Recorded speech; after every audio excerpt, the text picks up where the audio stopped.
Great Expectations, an introduction to a novel by Charles Dickens.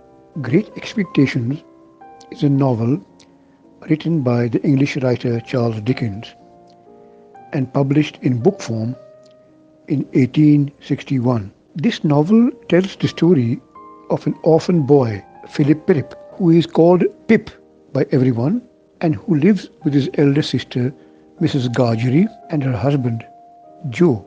The title of the novel, Great Expectations, reflects the idea of how different people in this story have different expectations in life.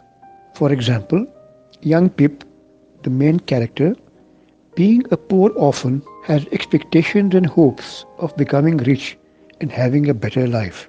In this novel, this expectation dominates his actions. The title can also refer to the expectations of other characters in the story. Many characters have expectations or hopes from Pip. They imagine he might become rich and help them in some way. Some characters have expectations that are lost or cannot be fulfilled anymore. For example, the old lady, Miss Havisham, who expected to be married but could not fulfill this wish or expectation.